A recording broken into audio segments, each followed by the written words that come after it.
Did you pay attention to what happened with the Nouns DAO and the Noun NFT? No.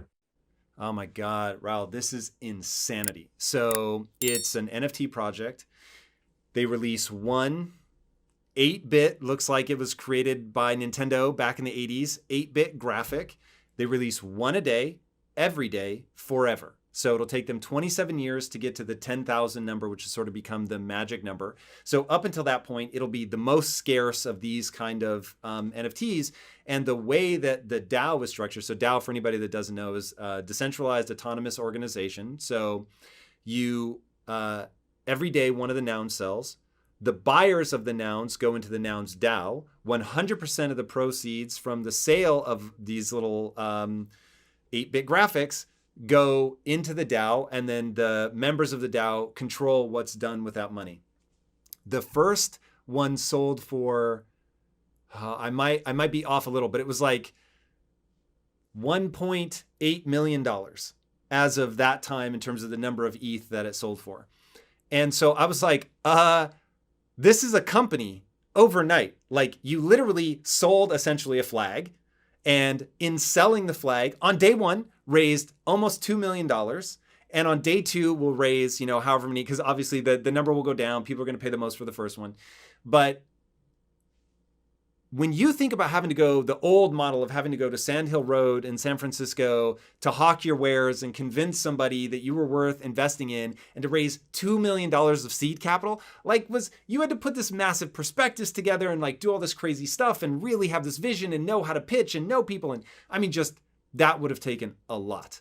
And now it's an 8-bit graphic and the structure of the DAO, and that's it. And I was like, a company just came into existence like that. Yeah, I mean, we did similar at Real Vision, but not as, that's much more advanced.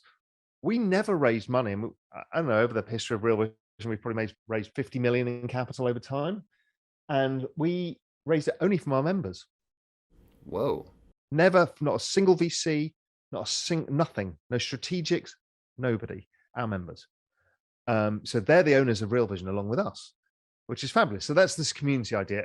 I believe in it passionately because I live it with Real Vision, because people are passionate about what we're doing. But then when you say this, people are setting up DAOs, which is basically a rules-based organization or economy or country, exactly what I talked about. It's controlling a group of people in a way that they agree the rules, they set the rules, they do it, they all economically benefit, and it can happen like that. And you sell a piece of digital nothing that has scarcity, but the community buys into. I mean, where is this going to go? There'll be a bunch of copycats, and they'll fail because people don't believe in the scarcity, whatever it is.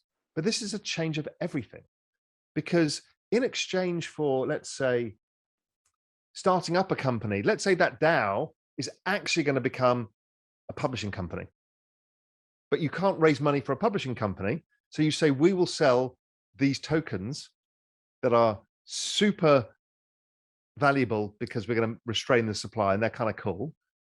And we'll sell those. And that's what you're buying into. And that company will now be in existence to do whatever it wants. That's groundbreaking. That's the end of VCs. And that's what people don't understand. All of this is going away.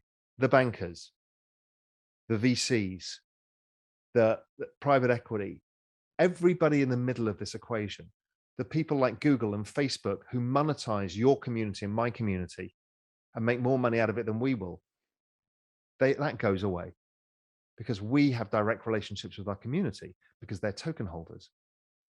And the community benefits because they make money out of that, because you're stripping out middlemen and the money goes back into the value of the network. So yeah, I mean, I'm talking quite a lot about this right now, and I get a lot of people going, I don't quite get my head around it, because people are still trying to get their head around the digital asset space. But this is even bigger, because you won't even know it's crypto in the end. It's just like your membership points to communities that you're part of, and you'll realize that you're part of these nations, and it might be the nation of Rihanna, and you might be there for 20 years. It is a sea change that is, it's almost impossible to recognize how big it is and how foundational of a change this is going to be. Like, I don't know how much you know about my story and why I'm doing all of this, but I'm going to use this very principle to completely disrupt entertainment. And so so when we founded about 4.5 years ago. And my message to the team was, hey guys, we're looking for two things. We're looking for a platform moment so that we can capture a lot of the economics. And then we're looking for a moment of tremendous disruption so that we can take advantage of that. Because I'm trying to build the next Disney. So when you look at Disney, 90-year head start, they've got however many billions of dollars in revenue, plus just the catalog of IP they have is daunting. So if you're trying to build the next one and you're being intellectually honest, you look at that and go, okay, I'm at such a severe disadvantage. For me to really make ground, I'm going to need to move faster on a new idea than they do and leverage that to get some sort of early momentum. And so I said, our job, because this is a creative endeavor, we're going to fail 19 out of 20 times. That's just sort of the rough math when you look at music, film, all that stuff. So our job is to stay in business long enough to find those two things. And so we were, hiring slowly, and we had good revenue growth, but, I was really throttling the growth of the company. And then when we found our platform, which I'll be disclosing in probably about 6 months, and then we are capitalizing on the blockchain. And so now all of a sudden we're in a frenzy, and I'm hiring people as fast as I can find the right people. So in 4.5 years, we brought on 27 people. In the next 2 months, we'll bring on 10 more. And so, when you take that out over a year, it's like we'll double the size of the company in, 12 to 18 months. And it's because of that thesis that you just walked us through of how tokenization is going to change everything, how the economies of community are going to change everything. Because one of the main things that I look at is anime. And so I started traveling to Japan and talking to the biggest names over there, and they're like, oh, there are some years where we don't make money. And I'm like, I'm sorry, what? And they're like, it's becoming a global phenomenon at the same time as it's becoming impossible to make money on. So it's this really weird thing where you're like, okay, there's all this pent up demand and enthusiasm, and yet nobody understands how to deal with the economics.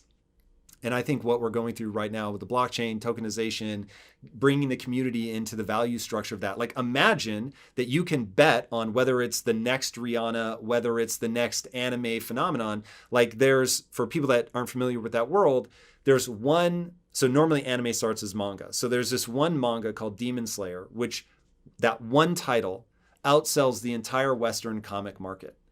And so Spider-Man, Superman, Wonder Woman, Batman, all of it, outsold by Demon Slayer. So you look at that and go, okay, what if I could have bet on that when like the first episode of the manga came out, let alone the fact that during the pandemic, that was like the highest grossing movie. It may have been the highest grossing movie globally. It certainly was the highest grossing movie in Japan. It was one of the highest in the US. And if I could have made that bet when I read the first chapter of the manga, and owned some of that IP, oh my God. Like, now all of a sudden you have like these, what start as micro communities who are passionate about a creator, a songwriter, a singer, whatever, a photographer. You love the photography of these rock stars, right? Just you see a photographer before somebody else, right? This just happened with Justin Aversano, I believe, in Twin Flames. And when you own a piece of that, like it is insane. Now, they're very high risk, and so you have to be super smart about it. But whoa, it's going to be life changing. A manga or photographer is going to change somebody's life. And also, I'm also doing something on the side, building a whole studio business based around communities, working with the world's largest communities. And this is all very below the radar screen still, so I can't talk about too much. But building token economics and token communities for the world's largest communities. And then you start realizing stuff like, okay, an up and coming music artist, right, to go into the recording studio costs money, they have to pay it back to the record label, blah, blah, blah.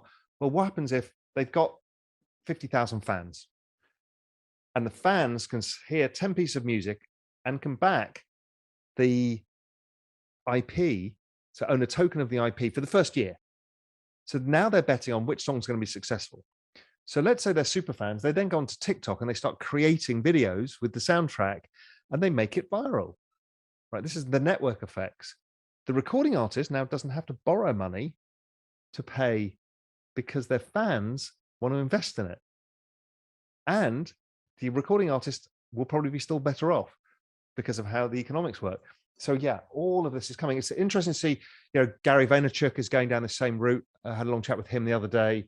We're seeing the Aston Kushner thing coming up as well, the Stoner Cats. And again, people have got similar ideas of creating large entertainment brands, starting from the scarcity of the NFT and building out from that. Who knows what the business model is going to be that will prevail? But I think you're dead right. But also, Disney's going to tokenize too, without question. It is because the value of that community is worth more than the value of Disney itself. No doubt. No doubt. Yeah, it is a mad scramble to, be first and to do it better. The only good news in the area that I'm in, and this is now, so anybody watching that's in the NFT community, I will just tell you, you have to switch the mentality from what's new, which there is so much enthusiasm in NFTs right now that it was just all too easy to just buy things. They were new. And most of them, stagnate or drop.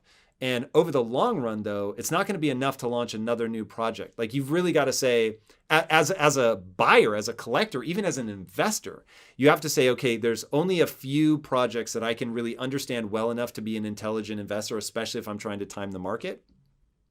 And so now it's going to switch to, well, wait a second, I'm invested in these 7 projects, let's say.